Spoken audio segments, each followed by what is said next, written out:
Coming up this morning on Breeze TV. Winter Storm Toby has come and gone, but are we done with the snow just yet? And caught on camera, find out how Austin, Texas police were able to track down the serial bomber.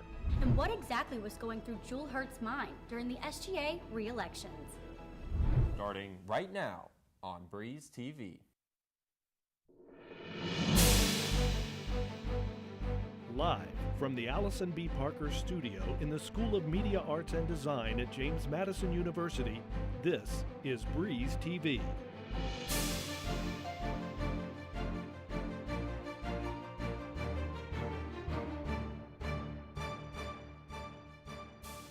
Good morning and welcome back, JMU. I'm Matt Wyrick. And I'm Olivia Gerald. Thanks for joining us.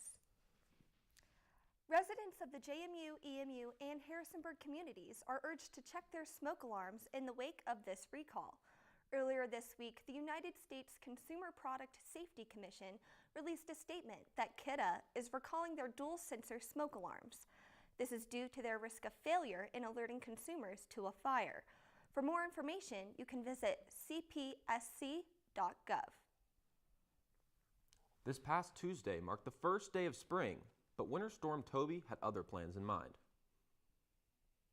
Instead of flowers and sunshine, Harrisonburg received 7 inches of snow, resulting in canceled classes across the valley the next day.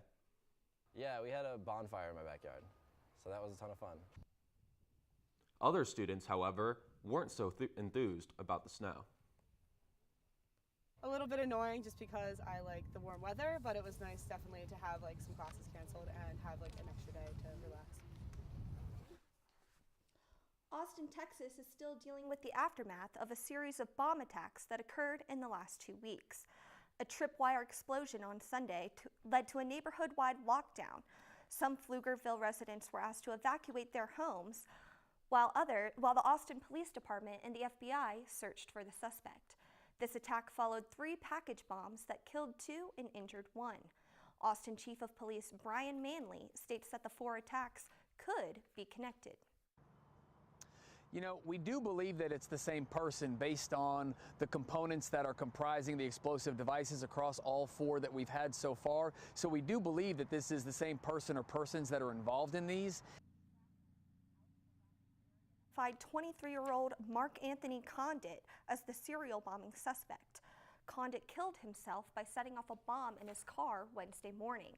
The targets of the package bombs suggest that his attack was a hate crime, but as of now, his motives are unknown. Authorities in Bermuda have confirmed the death of 19-year-old St. Joseph student that went missing over the weekend. It was announced Monday that the body of Mark Dombrowski was found in a moat at Fort Prospect. Dombrowski was a member of the St. Joseph rugby team, which was on the island competing in a tournament. Super athlete. The kid he's a star. I mean, he was a star. He was fast. Freshman, and he got into a lot of varsity in the A-side game. You know, handsome, just an all-American kid. Dombrowski was last seen by his family and friends just after midnight on Sunday, and his death has the community heartbroken. Last Tuesday, a school shooting took place at Great Mills High School in Maryland. The student gunman, who was pronounced dead shortly after the incident, shot 2 students in the hallways shortly before classes began that morning. The St. Mary's County Sheriff's Office says that a resource officer fired at the shooter as he shot back. The officer was unharmed. The first victim, a 16-year-old female student, was taken off life support last night at University of Maryland Prince George's Medical Center. The second victim, a 14-year-old male student, is currently in stable condition. According to CNN, this is the 17th confirmed shooting in the United States this year. Tomorrow is the March for Our Lives in Washington, D.C., and Breeze TV's Anna Saunders is in the studio to talk about JMU students and their involvement. Anna? Thanks, Matt. As protests continue to happen across the country and gun control continues to be debated, some JMU students are marching at the nation's capital, while others continue to stand their ground on the Second Amendment. Organized by students from all over the country, expected attendance to tomorrow's march is in the tens of thousands. Some JMU students will be in attendance to show solidarity and make sure this conversation is one that stays on the table. Forces dialogue to happen in the media and with public officials with different things, and it forces that onto the public agenda even weeks or months after the event happened. While some will be marching so that gun laws are reconsidered, others want the conversation to stay in favor of the Second Amendment. It's important to talk about these issues because for me it's just unacceptable to watch and let these freedoms be lost in silence. Students, parents, and teachers from Parkland, Florida arrived in D.C. yesterday to participate in tomorrow's march. Now back to you, Matt and Olivia. Thanks, Anna. JMU has announced that Dr. Mark Warner will be the class of 2018's commencement speaker. Dr. Warner has worked at JMU for 37 years and is currently the Vice President of Student Affairs. Warner's commencement speech will be a fitting send-off as he plans to retire from the university at the end of the school year. This is Breeze TV. The results are in, and Jewel Hurt has been re-elected as student body president. Breeze TV's Caitlin Merriman joins us with Jewel at the Forbes Center. Caitlin?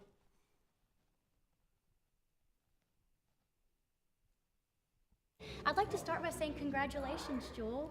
Thank you so much, Caitlin. I'm really excited to get started. So tell me, what was going through your mind during the re-election process? I was obviously really overwhelmed in the beginning. It was news that I wasn't expecting to have, but I was really met with a lot of support, and it made me feel as though it was going to be okay, just had to get through it, and it all worked out for the best. So. And moving forward with your position, what are you most excited for in the future? I'm really excited about the exposure that I think student government got. I think we're going to have a really great membership drive. We're going to have a lot of new members come out of this, and I just hope that we'll be able to build our brand and really create the change on campus that's needed. Well, thank you so much for meeting with me today, and I'm Caitlin Merriman, reporting for Breeze TV. Virginia has been ranked #1 in the country for higher education by SmartAsset, a personal finance technology company that conducted the study. SmartAsset says that one statistic set Virginia apart from the other states. Virginia currently holds a 71% completion rate for undergraduates.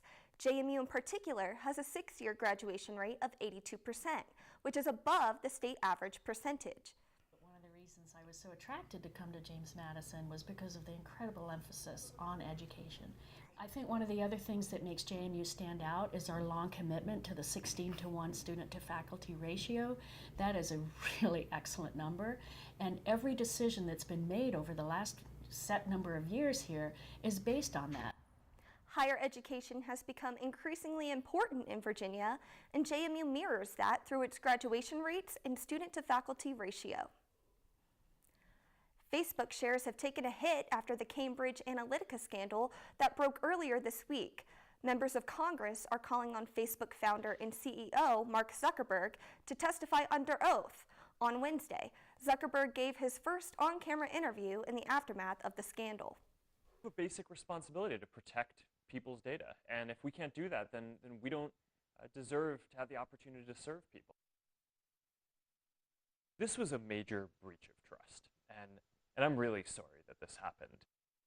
Zuckerberg posted a similar statement to this one online where he promised to look deeper into the activity of app developers. In the week following the unexpected pedestrian bridge collapse in Miami, we may finally be getting some answers. Last Thursday afternoon, Florida International University's 950-ton pedestrian bridge collapsed on a busy roadway. 8 cars were crushed, and there were multiple fatalities. The Miami Fire and Police Departments spent hours in search and rescue missions for the victims. After hours and hours of incredible work that they've been doing, we're successful in removing 2 vehicles from under that rubbish. The bridge was still under construction when it collapsed. It was installed just 5 days before it fell. One of the bridge's engineers sent a voicemail to the Florida Department of Transportation that warned of cracks but stated that it wasn't a safety concern. This voicemail was not received until Friday, the day following the collapse. So, we've taken a look at it, and obviously some repairs or whatever will have to be done, but from a safety perspective, we don't see that there's any issue. The National Transportation Safety Board is investigating the possible cause of the collapse. On Wednesday, the FIU student government held a vigil and a walk at the site in honor of the 6 victims who lost their lives in the tragedy. Students will resume classes on Monday. The Virginia Tourism Corporation awarded Massanuttons Mountain Bike Park more than $18,000 in grant money at the beginning of the month. The money will mainly go to advertising for the park and for mountain biking, as they plan to design and create their own website to promote biking in the valley. The bike park is We're trying to located. make the Shenandoah Valley a destination for mountain biking. The bike park is located throughout the ski area and can accommodate mountain bikers from beginning stages all the way to expert cross-country bikers. With recent snow and colder temperatures, the bike park might open a little bit later than expected since the ski season has been extended. Another celebrity boards the political bandwagon in the New York governor race. Former Sex and the City actress 51-year-old Cynthia Nixon announced her candidacy on Twitter Monday. She will challenge the current governor of New York in the Democratic primary. The actress states that New York leaders are letting the people of the state down. Despite her passion, however, some locals have doubts. I don't think she has a chance against Cuomo. She's an actress. She's going to run against Andrew Cuomo. She just announced. Am I supposed to laugh? I mean, it sounds like a joke. I guess all these stars think they could run the government. Nixon has assembled a campaign team to prepare for the primaries in September. An 8-week-old puppy went on an unexpected journey courtesy of Delta Airlines. Over the weekend, a mix-up with Delta Airlines sent Josh Schleich's puppy on a trip across the country. Schleich said he tried to call Delta after he received the wrong dog when he arrived at the airport in Boise, Idaho on Saturday, but he wasn't able to get anywhere with customer service. Schleich's puppy ended up spending a night in a kennel in Detroit, was flown to Minneapolis, got misrouted to Las Vegas, was put on a plane to Salt Lake City, and finally made it to Boise on Sunday night. Delta says that the puppy was given food and water and was let out of its crate periodically throughout the journey. The NCAA men's basketball tournament last weekend, there were upsets in every region, and for the first time in tournament history, a number 1 seed fell to a 16 seed. Now we're down to the Sweet 16, and last night the March Madness showed no signs of slowing down. In the South region, 11th seed Loyola Chicago, who had beat 6th seed Miami and then number 3 seed Tennessee to get here, taking on Nevada, who just upset number 2 seed Cincinnati. Loyola's Cinderella story revolving around that lady right there. 98-year-old team chaplain Sister Jean, she's cheering on her Ramblers, but they had their hands full with Cody Martin. He drives the lane here in transition for the slam. Take another look. Nevada had the early advantage with the Ramblers. They would not go away. Marcus Towns, with just seconds left on the shot clock, buries the 3. Loyola takes a 4-point lead at the half. Now just 4 minutes left. And this time it's Caleb Martin, Cody's twin brother, taking flight in transition. He ties it at 59. But minutes later, here he is again with the step back 3, buries it. Now, Nevada just down 1 point, and Loyola Chicago trying to extend that lead here in the final seconds. Again, the shot clock winding down. Towns, the pump fake, the shot, he hits it. They go up 4, and they will eventually win by a margin of 4, and they will now advance to the Elite 8. You see, as time expires here, the Ramblers in the Elite 8 for the first time in program history. Clay made a great play. He got downhill, kicked me to the corner. The guy came flying at me. I just gave him a little shot fake, and I shot it, and it went in. And it was just, I mean, that's something you dream about. You're in the Sweet 16, you hit a big shot like that. It just, I mean, it's just amazing. When you have that winning gene, and I love that with these guys, they just keep believing. They keep believing. They keep buying in. And so it's just grown, and we haven't thought about the total victory margin. We've just talked about put it in the bank. Next one, we're hungry, we're greedy, we want more. That margin of victory for the last 3 games for the Loyola Ramblers, they won by a combined margin of just 4 points, and now they're just 1 win away from a Final Four appearance. But to make it to the Final Four, they'd have to go through the winner of this game, Kansas State and Kentucky. State with the early lead in the Battle of the Wildcats. Kamal Stokes feeds Xavier Sneed, who buries the triple. John Calipari quickly calls the timeout as Kansas State goes up 13-1. But Calipari's squad would claw back. His Cats cut the lead to 7, and Kansas State would only lead by 4 at the break. Now, late in the second, Kentucky would take the lead, but only for so long as Cartier Diarra gets the putback plus the foul. On the other end, the next possession, P.J. Washington would have the answer with an and one of his own. Now tied with just 20 seconds left in regulation. Barry Brown slices through the defense and just barely gets the shot off over the defender. He did leave some time left for Kentucky to respond, though. Alexander with the late three, it does not go, so Kansas State will hold on, and they will face the Loyola Chicago Ramblers and the Elite Eight. The other two games last night weren't quite as competitive, as Michigan puts a beating on the Texas A&M Aggies, 99-72.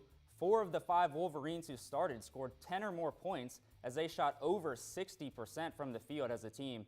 And Florida State with the upset over Gonzaga, holding the Bulldogs to just 33% shooting. Now looking ahead to tonight's tournament games and some good matchups in the East region as the Villanova Wildcats take on West Virginia and the Mountaineers' stout press defense. And Texas Tech will take on Purdue, who lost its best player Isaac Haas in the first round. As for the Midwest region, Kansas, the only team left in the region not from the ACC, will take on Clemson, and Syracuse will try to continue its tournament run against Duke. Now to women's postseason hoops. JMU fell short of a bid to their NCAA tournament after an early exit in the semifinals of the CAA championships, but an at-large bid into the Women's National Invitation Tournament has kept the Dukes postseason alive. Last Thursday, they beat East Tennessee State in round 1, setting up a second-round matchup with Radford on Saturday. The convo was packed as Duke Dog was rallying the JMU faithful inside the convo, but for Coach O and the Dukes, business as usual. They got off hot and they were out early and often. Lexi Barrier is going to get past her defender with the step-back J, plus the foul. She would hit the free throw. Logan Reynolds had just 2 points on the day, but they wouldn't go unnoticed. Here they are right here. She puts the defender in the spin cycle, then nails the jumper after she pump fakes. The Dukes started the game on a 13-0 run and led by 14 at the half. Lexi Barrier, once again, with Highlanders all around her, she cleans up the glass and puts it back. She finished with a game-high 19 points. The Highlanders were limited to just 24% shooting from the field as JMU blows out Radford 62-35 and advanced to the WNIT round of 16, where tonight they will face the West Virginia Mountaineers. Last Friday, 14 JMU football seniors took the field at Bridgeport Stadium to showcase their talent. But instead of performing in front of 20,000 fans in a helmet and pads like normal, the Dukes were trying to convince scouts from the NFL that they could compete at the next level. Scouts from 23 of the 32 NFL teams were in attendance. Players participated in drills nearly identical to those at the NFL Combine, including the 40-yard dash and bench press, as well as the vertical and broad jumps. Quarterback Brian Shore also put his arm on display for the scouts, throwing to tight end Jonathan Kloosterman and wide receivers Ishmael Hyman and Terrence Alls. The next step for these former Dukes is to wait until their name is potentially called at the NFL Draft.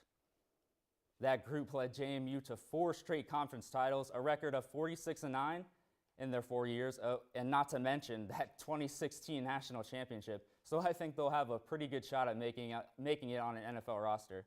That's all for sports this week. Back to you, Matt and Olivia. The Harrisonburg Public Works Department is changing their recycling process. Breeze TV's Ellie White shows us the impact this has had on the friendly city. Thanks, Olivia. I'm here at the Beery Road Recycling Convenience Center, where Harrisonburg residents are currently being told to take their recyclable materials. Vanderlindle Recycling's decision to no longer operate their household waste processing facility comes from a drop in demand and a lowering of the company's profit. As a result, Harrisonburg Public Works Department's contract with the recycling company, which still had 4 months, was cut short. It has definitely made it difficult. As a city, we wanted to hit all of our recycling requirements that are mandated by the state of Virginia. With the fact that we had a single stream collection program, all the citizens that the Public Works Department was collecting from, they were all inherently recycling. While a new contract is being made, all residential landfill will be disposed of at the Rockingham County landfill. Although city staff is still in the process of evaluating all options in hopes of coming up with the most efficient process, many local businesses are feeling its effects. Well, before we went to single stream, we had to, we already sorted everything, cardboard, magazines, cans, etc. And so when we went to single stream, we had to train all of our staff to like, just throw it in, just trust that it's going to, you know, go where it needs to go because no one's picking it up otherwise. Until the city can finalize a new contract, all residents are encouraged to drop their recyclings off at the recycling center. Reporting in Harrisonburg, I'm Ellie White. Back to you in the studio. UREC's Mentorship Program launched earlier this semester. The program pairs a student with a faculty or staff mentor. Then, they engage in recreational activities to improve both their physical and mental health. We believe that everyone can and should do this program here at JMU, regardless of whatever circumstance you might be worried about. This is meant for everyone.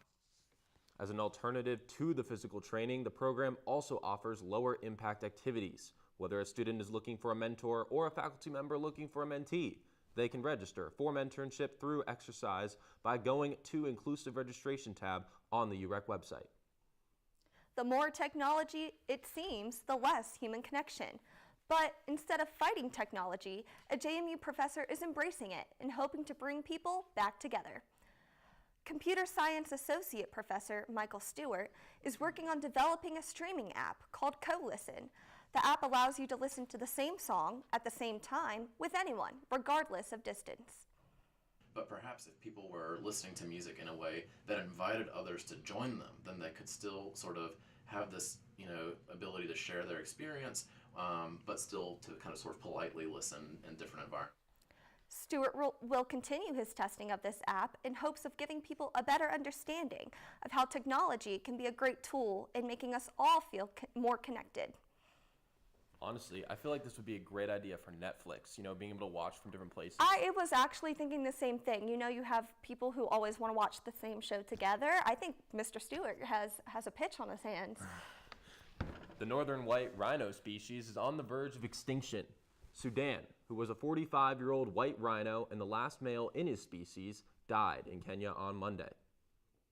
Sudan had spent the last days of his life in the Olpejita Conservancy in Kenya under armed guard. He was suffering from multiple age-related issues and infections. The veterinary team euthanized the creature after his health deteriorated. Sudan leaves behind 2 female white rhinos, the only ones that could save the species from extinction. A 10-year-old receives the birthday present of a lifetime. Meanwhile, his school receives a lesson about bullying.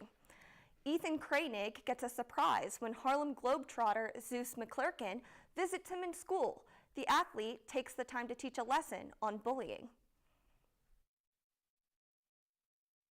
A unique kid, and once you really get to know the guy, he's amazing. Ethan was born with a rare genetic disease that can cause missing fingers and toes, as well as growth problems. This makes him a target of bullying from his peers. Along with visiting the birthday boy, McClurkin brought Ethan tickets to watch the Harlem Globetrotters play in Wisconsin later this month. An unusual scene took place in California. A group of young men were caught on camera floating down the Los Angeles River on a giant inflatable flamingo. The 3 identified themselves as Juke Squad, a group of YouTube pranksters who are also responsible for a similar incident involving a raft made from inflatable mattresses. And we just thought, take this flamingo down LA River and just see if we can get to Long Beach. That was the mission. Pepper claims that the goal of the stunt was to make witnesses smile at the unusual sight.